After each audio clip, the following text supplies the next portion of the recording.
On this episode of Old Joe's Reminiscence, when Devon, Rachel, and Garth visit the Omicron Biodome in search of schematics for the Ark, its all-male inhabitants proclaim Rachel to be their goddess.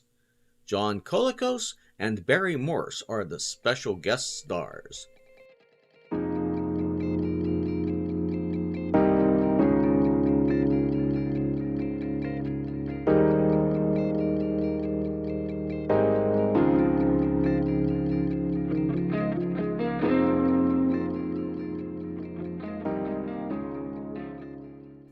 This third episode of The Starlost features two special guest stars who television viewers will remember, especially if they were science fiction fans. If you haven't seen the episode, check it out now, or risk spoilers ahead, as I review episode 3 of The Starlost, where Rachel is revered as the goddess Calabra.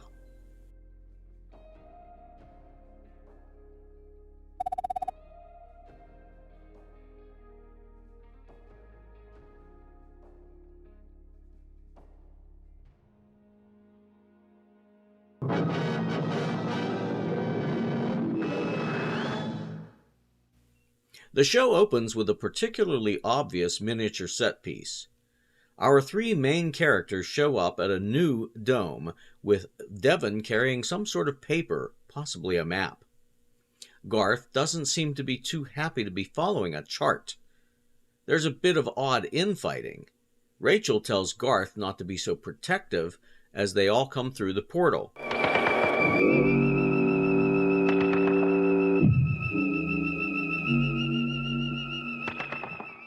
Devon suggests that someone built this, and Garth retorts, "Where are they now?" I expected that from Garth, but I was caught a bit off guard when Rachel adds, "Yes, Devon, where are they?" Like he would know. He's just following a chart. I was thinking that background music couldn't be any more annoying, and then it hit an absurdly high note that literally hurt my ears. They all step on a platform and they're hit with a blinding spotlight. Status data! Status data! Who are you? Repeat! Status data! A voice keeps saying, "Status data."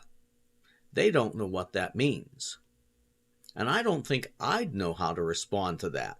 Status data. Garth complains that the light is hot. Devon requests that the burning light be extinguished, and he informs the guard that they'll tell him what they can. Names, district, classification, identity numbers. We don't know those things. We're from another place. We're not from Omicron. We're strangers.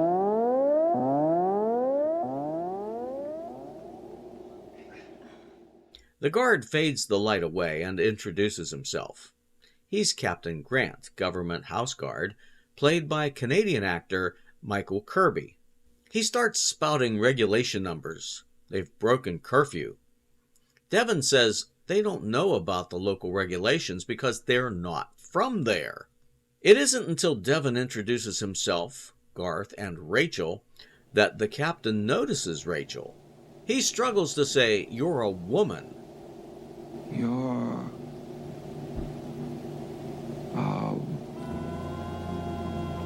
a woman. It's Calabra.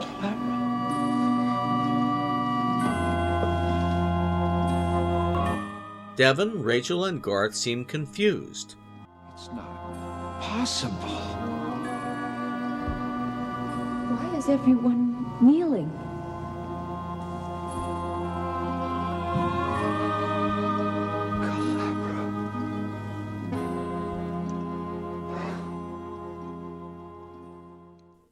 The next scene reminds me of that horrid Plato's Stepchildren episode of Star Trek.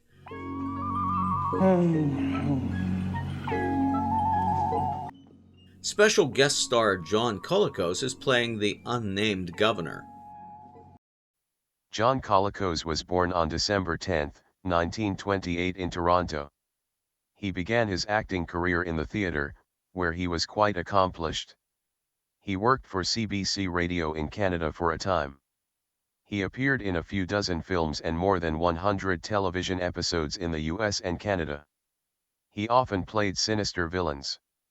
He was the first ever to portray a Klingon, Commander Kor on Star Trek in 1966. And he was quite instrumental in creating the look of the alien race for that series. He returned to reprise the role of an aging Kor in 1998 for an episode of Star Trek's Deep Space Nine. He portrayed the traitorous Baltar in the 1970s series Battlestar Galactica. John Colicos died on March 6, 2000 in Toronto. You're not entertaining me. The calisthenics aren't any better in my opinion.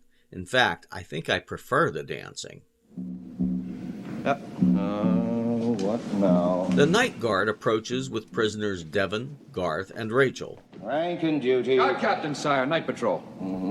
The captain tells the governor that a miracle has happened. She has come to us. See, sire. The captain introduces Rachel as the goddess Calabra. The governor starts examining Rachel. He touches her. She flinches. Garth has to be restrained, and Devon just stands there. The governor asks, "Who are you?" Who are you? My name is Rachel, and these are my friends, Devon and Garth. Come from another place, Cypress Corner. There is no other place. Unless they mean the supply tubes, and they're contaminated with radiation. He proclaims them to be mutants.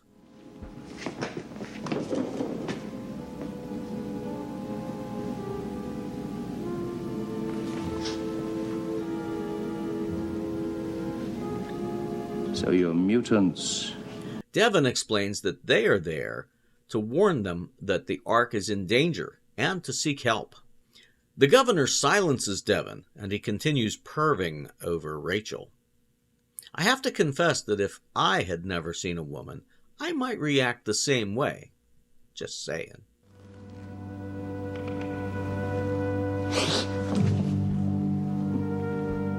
You're not a boy, then.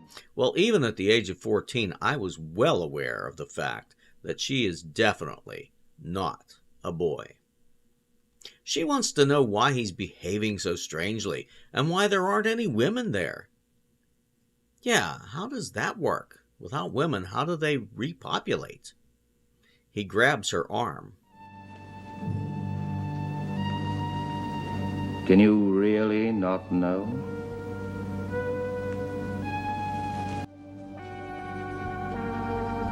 You ask why we show you such reverence? The priest, who the governor had called previously, comes running in and is stopped in his tracks when he sees Rachel. He recognizes that she's a woman. Oh, no. Say it, Shelley. Go on, you're the priest. Everyone expects you to be at least as gullible as they are. Say it right out. Sharif, the priest is here. Shalif is played by special guest star Barry Morse. Barry Morse was born in London, England on June 10, 1918. He won a full scholarship to the Royal Academy of Dramatic Art at the age of 15. He performed live on stage and on early BBC television broadcasts. He moved to Canada in the 1950s and continued performing in theatre and on CBC Radio. His most popular roles are as Lieutenant Philip Gerard on The Fugitive and as Victor Bergman on Space, 1999. It's been determined that Barry Morse had played more than 3,000 roles on stage, screen, and radio during his 8 decades of acting. Barry Morse died on February 2, 2008 in London. The fact that Barry Morse had played Lieutenant Gerard on the television series The Fugitive and Victor Bergman on Space 1999 brings to mind that the Starlost was originally pitched as The Fugitive in Space. with Garth chasing after Devon and Rachel every week. Calabra's return can mean only one thing. There's to be a wedding. And I don't think he means that she'll be marrying Devon or Garth either, if you know what I mean. Our deity's return can only be for one purpose. Shelley's, make the arrangements as quickly as possible. What a I wedding priest, my friend. Wait! You have no right! Turn aside. But No, they're my friends. Hold! As you wish. Give them all they want. Quarters, food, and captain, see that they're well guarded against intrusions. I want to get to know my bride. We cut to Devon and Garth seated at a table where there rests a goodly portion of a store's produce section. You should eat something. Yeah, how long has it been since they've eaten anything? Devon says that he isn't hungry. I was thinking that Devon would get the idea to use his towel as a weapon. He looks at Garth. Will he get the signal? No, what was I thinking? Devon gives his towel back. But then, Garth looks like he's getting an idea.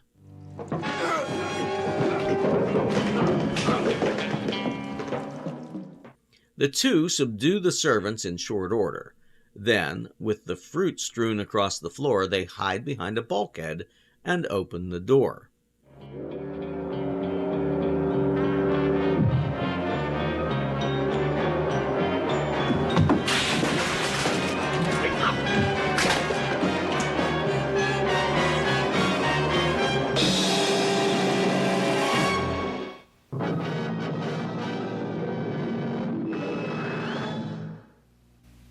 Act 2 finds us with the governor. I hate calling him the governor every time, but they didn't give him a name. Two men escort Rachel into the chamber. She's lovely, wearing a fancy dress with her hair down. Now she looks exactly like the statue of Calabra. You're very beautiful, goddess. My name is Rachel. Yes, you told me that, but I wouldn't like the servants to overhear. Why don't you tell them I'm just an ordinary woman? Rachel tries to convince him that they need the books and manuals to help save the Ark. We have heard that Omicron has books, a written culture, books about machinery. We need them. Don't you understand the danger we're in? The Ark is on a collision course. You're very striking. I bet she'd like to strike him. I don't know if it's because you're a woman or a beautiful woman, but we'll marry anyway. When she insists on seeing the books, he says, Oh, they were all burned hundreds of years ago. And a good thing, too. Do you know, there was a war about that? and what few are left are for priests only. As a goddess, Rachel, Calabra, demands to see those books. Well, don't demand it of me, my dear. I never said you were a goddess. Well, if I'm not, why do you want to marry me? By marrying you, I become a god. It's an ancient superstition. Then he'll no longer have to defend his position as governor. No more fighting challengers to the death. He shows Rachel the room where they create life from artificial eggs, which is necessary since the double X chromosome that creates females was destroyed in an accident hundreds of years ago. All of the women and most of the men were lost to radiation. The air eventually purified itself, and they developed this way of creating life artificially. Would you believe it? I myself was developed in there. He thinks she's starting to like him. I feel sorry for you. Sorry for me? Why? You've never known love.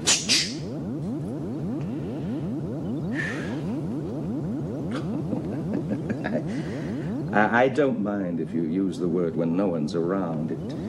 It's considered unnatural. but he does admit that it sounds nice when she says it. We time fade to a guard escorting Rachel Calabra to her room. She doesn't seem to be too surprised to find Devon and Garth waiting there, and she calmly looks in a mirror and asks them, Where did you come from? Well? We broke out. Yes, but they've probably found our guards by now. So we'd better hurry. Is he getting turned on? What's that? My wedding dress.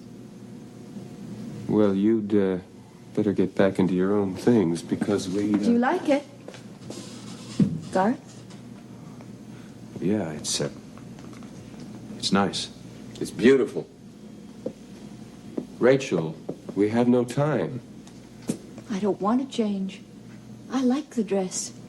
It makes me feel like a bride. Well, you're not going to be one. Wow, Devon, way to break a girl's heart. I thought he wanted to marry her. That's why he stole her from Garth. Oh, is that for you to say?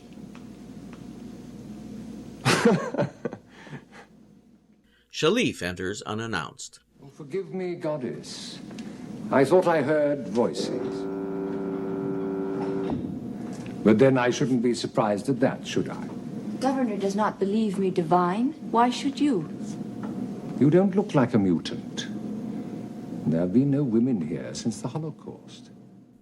When she explains about the biospheres and the tubes, he starts to think maybe she is a goddess. You are the goddess Calabra. How else could you know the secrets of our sacred writings? I do not know secrets. Devon has told me this, and that is little enough. But we came through the Ark. I know that. Well, the Ark is a myth. A sacred myth, but still a myth. Well, why don't you ask my friends? And the goddess shall lift up the souls of the departed into a great ark, and then transport them to the farthest reaches of her heavenly domain. That is the ultimate meaning of our sacred writings, discerned by our schoolmen in our retreat.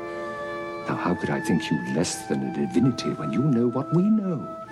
It takes whole lifetimes to divine even so little from our sacred writings. Shalif, Rachel is as human as you, or Garth or myself. Oh, I know the limits of my own old flesh. And I know you to be human. Because after all, gods do not usually escape by tying and gagging government house guards. But I wonder if you know how little chance you have of staying free. Well, then I think you had better help us. Yes, I think I'd better hand. Shalif takes Devon and Garth to the temple for sanctuary. She'll be safe as long as I can delay the ceremony. I'll be all right, Devon, until you've seen the writings. Now hurry, because they will be looking everywhere.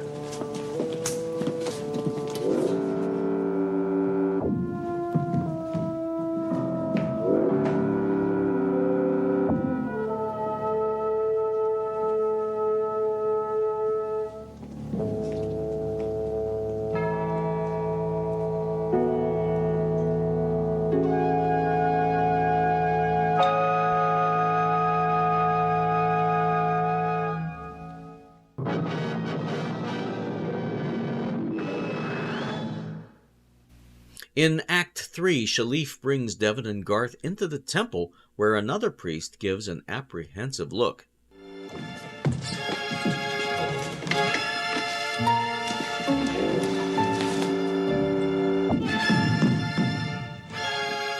The strangers claim sanctuary. They are entitled to it under the law.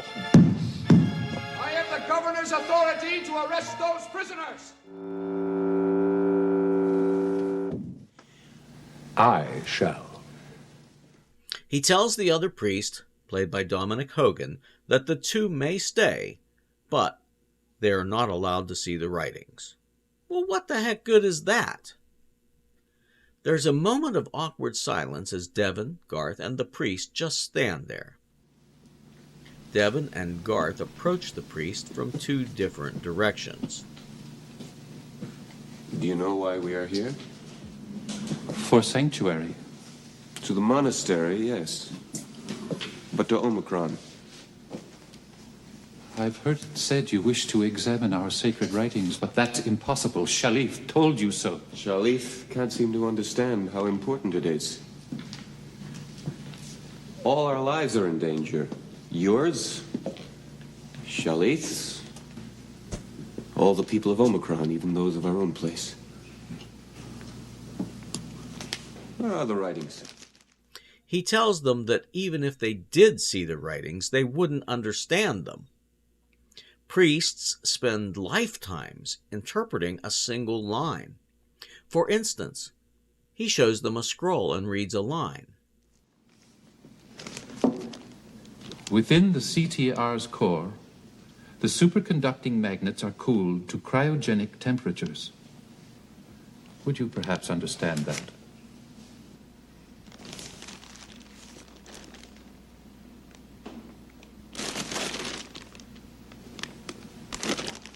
No, I don't.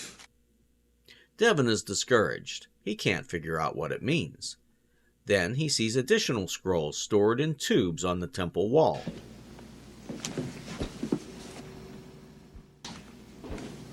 I've taken a lifetime vow to protect the writings. You would have to kill me first. Devon ponders that for a moment. Will he kill the priest? Then we will wait for Shalif. Which is a great relief to that priest, but I don't think Shalif is coming back. Devon suggests to Garth that they tell the guards that the goddess was being forced to marry the governor against her will. Garth is all in. We cut to the governor and Shalif. The priest tells it like it is. Rachel is not a goddess, but an ordinary woman. Give up those men. They have no claim to sanctuary. What do you want them for? They broke the law. Escaped custody, assaulted my guards. They came peacefully. They broke no law. And you imprisoned them. You're defying me, Shalif. They are wards of the temple, and I am sworn to protect them. They are no danger to anybody, except perhaps to you. How to me? They may know the truth about this girl, Rachel. That she is not a goddess, but an ordinary woman. If the people come to believe that, your scheme to marry her and become a god yourself will be worthless. When the governor threatens Shalif's followers, the priest agrees to turn Devon and Garth over under the stipulation that they be released back into the tubes. Well, personally, I don't think they'll go without Rachel. You won't regret this, Shalif. I promise you. The marriage will take place this day.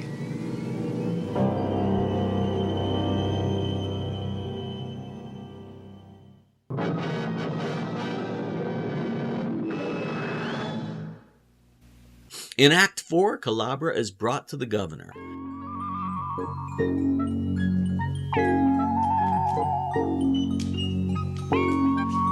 You are magnificent, goddess. I thought only the governor was magnificent. Oh, then we're both magnificent. Do I offend you? Everything about you offends me. Garth and Devon are more to your liking. Much more. They are gentle and kind. You could teach me those things. I cannot teach you. You are a woman. There is a great deal that I can learn from you. He admits to having feelings for her. He tells Shalif to perform the ceremony. Before the priest can begin, though, Devon and Garth rush in with the guards in tow.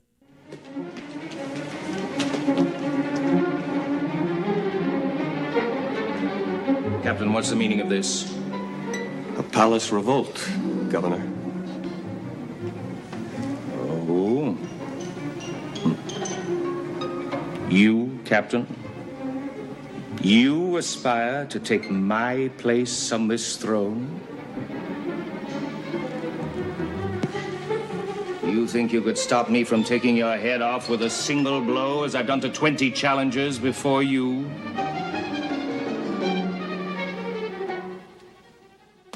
The governor berates the captain, who stands down. He's given a promotion to colonel and is ordered to lock up the prisoners. Lock them up. Wait! I challenge you! Governor.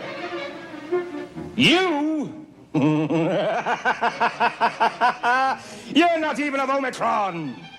There's that John Colicos evil laugh again. He refuses the challenge, but then Shalif reminds him that he cannot refuse. It's the law. As the challenged, the governor gets to choose his weapon. They put on some shiny gloves that give me Michael Jackson flashbacks. Then each is given one of those pole thingies with the cubes on each end. Devon isn't good at this fighting thing. He's very stiff and awkward. Eventually, the governor swings and misses, giving Devon a chance to get a lucky hit in from behind, and the governor goes down. Now, all Devon has to do is take the governor's head off, and he'll become the governor. All Devon wants is to look at the writings and the right to go. If I'm governor again, what makes you think I'll let you go? I think you may have your hands full, Governor. I'm not the only challenger. Oops.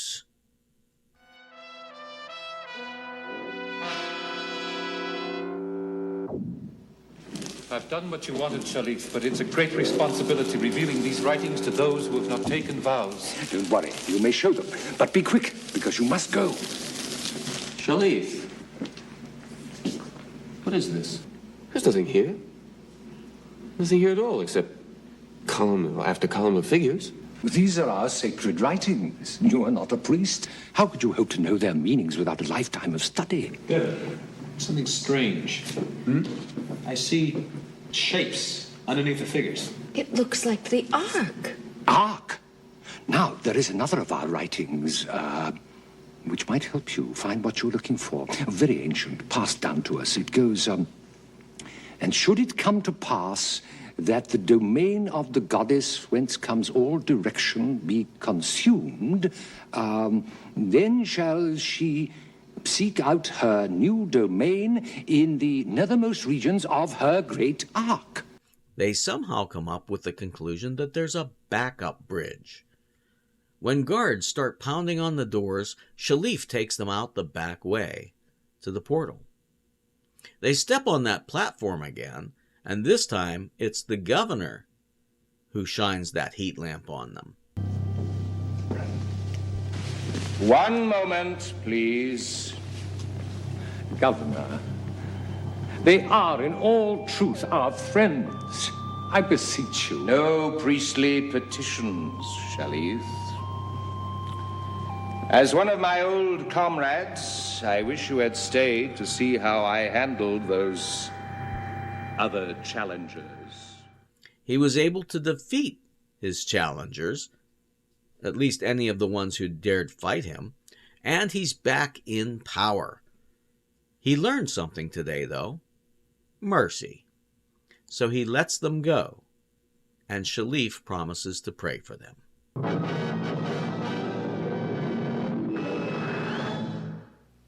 I did enjoy this episode. It was enhanced by such great special guest stars, whose acting talents are far superior to any of those we've seen so far on this show. I think that this would have been a very good episode if it hadn't been for the poor quality of the miniatures and those blue screen effects. So I guess I'm hooked, and I'll be back next time with another episode. Until then, like, subscribe, and leave your comments below, and I'll see you with the Starlost.